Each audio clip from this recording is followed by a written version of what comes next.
Hi folks, welcome back to Stacey Can. Today I am canning chicken. I love canning chicken and canning meats and such in the winter.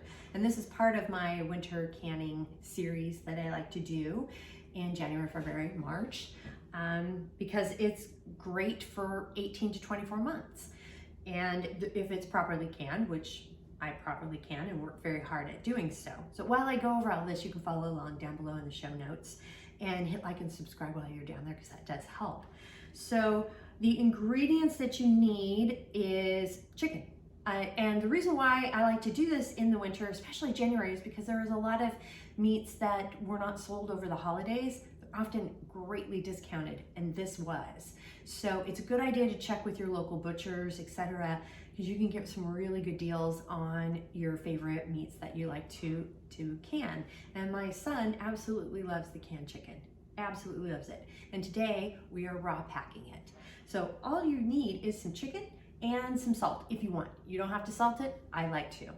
And by salt, and I do still like to use pickling salt. You can use regular table salt if you want, but I don't know, it can just it really does discolor pickles and things like that. But I don't know if I'd use regular table salt because it does have some iodine in it, which can make it kind of funky looking. But if you want to use some kosher salt or sea salt that doesn't have the iodine added into it. Also, it's not just the iodine. Let me take that back. Iodine is not bad. It's the anti-caking ingredients that are in table salt, so it flows easily. Those can discolor your product. So you can use for this, you can use a sea salt or kosher salt or something like that to flavor it. The ratio that I use, or that you can use, and it's recommended with the National Center of Home Food Preservation, because that's the recipe I'm using, is a teaspoon per quart or half teaspoon for pints. And I'm doing pints today. It just kind of works out better. That's how we eat it, is in more pint form. Quarts are great if you're going to be making a lot of soups or stews or something like that. It's just such a great thing to add last minute because it's already cooked. And the perk of raw packing is that it's got all of its own juices in it, so it gives it a lot of flavor to it. However, you can hot pack it, and that would just be kind of lightly sauteing it and then adding it into a warm jar and then putting a warm broth or water above hot broth or water to get to your headspace, which our headspace today is 1 1/4 inches. So definitely need your headspace tool. So that's what you need for ingredients. The tools that you need. You're going to use a thermometer today, and I do like to have a ruler for the pressure canner. We're going to be raw packing it, so I'm going to make sure that the temperature in the canner is 140 degrees when you raw pack. It needs to be 180 degrees when you're hot packing. So, because you don't want to put a hot item into a cold canner because it can shock the jar. And it's also part of the processing thing. So you're just going to fill this up with some water and measure out that we need 2 to 3 inches. We're doing 75 minutes in the canner for pints. For quarts, it's 90 minutes. So I'm actually, when you're getting up that high, especially with tuna, I actually add like 3 to 4 inches of water. So I'm definitely going to be adding at least 3 to 4 inches of water today, because that's the ratio, just so you don't run out of water when you're canning. Another ingredient that you can have is vinegar. I like to add a little vinegar into the canner. It just kind of keeps it cleaner and keeps the jars a little bit cleaner, just adding a little bit of vinegar. Plus, I do like to use some vinegar when I'm cleaning the rims of the jar after I pack the chicken. So you need a thermometer, a ruler if you want for temperature measurements. We also need our funnel. It's just easier to pack. I have a lid lifter out, but I'm not heating the lids today. You can if you want. That's up to you. When I pressure can, I don't heat the lids. That's just me. It's not necessary to do.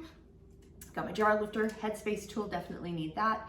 And a bubbler, which I'm using my Chopstick, and well, I have a ladle. I don't actually need the ladle. I'm putting that off to the side. I don't need it for this. But you would if you're adding hot broth. So that's up to you on that piece. The other good thing with the ruler too, because the Headspace tool only goes to 1 inch. If you need a ruler to get to that 1.5 inch. You can use a ruler for that part as well. So that kind of helps there. So with all of that, let's go ahead and get started by adding some water to the pressure canner. I got the pressure canner full of 3.5 inches of water, and I put some vinegar in it. And it's heating up on the stove, so I'm going to be watching that. And now I am cutting off some of the fat. So just make sure, I got chicken breasts, and they looked pretty good. So you don't want too much fat in it, because it just kind of runs over, and it's not a good kind of liquid. It's a viscosity issue too with fat. So just, I mean, so you're gonna get rid of all of it, but just, you don't want to put a big huge hunk of fat in the jar there. So, and I'm just cutting them up into just little bite-sized chunks, so to speak. I make it a little smaller than an inch, but about an inch cube. I won't go any bigger in my opinion, but it's you do you on that. Yeah, just cutting it and then stuffing it into the jars as I go. All right, so I've got pretty much the jar filled. You don't want to pack it tight. You want to fill the jar loosely. So I'm going to check. So this is a 1 inch Headspace, but I'm going to go down just a snort more. I'm going to put in one more piece, and I think I got it. You need to leave a lot of room for Headspace so juices can come out, and also sometimes the chicken sort of expands a little bit before it shrinks down, so you just need to leave that much Headspace. I'm now adding the 1/2 teaspoon, just a little less than a 1/2 teaspoon. That's me, it's kind of my preference. A benefit to using your funnel here is that it does do a pretty good job of keeping the rims clean. So I'm just wiping these down now with, I've got some vinegar, white vinegar in here, and I'm just cleaning off the rims. And then adding some lids and my rings. And I'm gonna go ahead and put these in the canner all at once. And remember, when you're putting your rings on, you just want to make sure it's fingertip tight. That's all I'm doing there. I got all the jars in the canner here. I ended up with 9. And I've got the locking system in place. You kind of have to eyeball with this type of a locking system with these little gauges, twisty things. Words are hard, I don't know what they're called off the top of my head, and I should know. Anyway, you just have to make sure that it's all even. You don't want the lid to be a little cockeyed or tilted on one side and not the other, so you kind of have to eyeball it as you're putting the lid on. And the heat is up to high. And when I get a steady stream of steam, I will start to set a timer.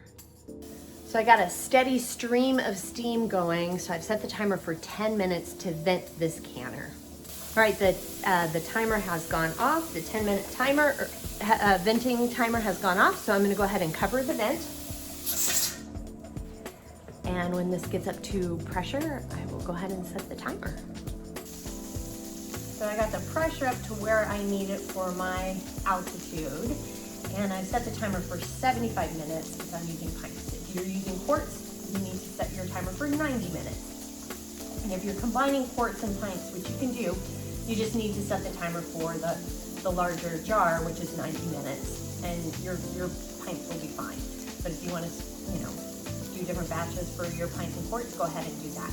So for information for your altitude, check over here off to the side or down below in the show notes. My timer has gone off, so I've cut the heat, and I'm going to wait until the dial gauge goes down to 0 before setting another timer to let the food in the jars rest. The dial gauge has dropped down to 0, so I've set another timer for 10 minutes. And this will give the food in the jars an opportunity to settle before taking them out. And this helps with the sealing process, so you don't get food in between the rim of the jar and the lid. The timer has gone off to allow the food to sit and settle in the jars. So I'm gonna go ahead and take them out. First, we're gonna take the weight off. and then carefully unscrew and take the lid off. This is very hot, so be careful. Now carefully take the lid off and make sure to open it away from your face, because that is really hot steam. And remember, do not tip or tilt the jars. You just want to carry them up and over and onto your cooling surface. And this is how you can chicken. And again, it's in a raw pack form. Isn't that gorgeous? You're definitely going to have to give this a good 12 to 24 hours before touching the lids. And they're going to still be warm when you're done in 24 hours and you go to wash them off, take the rings off, check the seals, take the rings off, and then wash them with soapy water, warm soapy water. That just helps get any of the fat that has kind of bubbled over the side of the rim of the jar before it's sealed. And what it does is it just, it's just a good way to kind of get that off, get that gunk off before storing. But that's it. It's really simple and easy to do, and it's delicious. It is definitely a family favorite, and as mentioned, my son asked me for it. So that's how you do it. So the recipe or more information is down below in the show notes, and while you're down there, please hit like and subscribe, because that does help. And if you have any questions, comments, suggestions, feedback, concerns, by all means, please reach out to me. I'm on Facebook at Stacey Can. You can add me on Instagram and TikTok at Stacey Can. My website is www.staceycancan.com. My email is info@staceycancan.com. And I'm also on LinkedIn at Stacey Can, and soon to be Pinterest.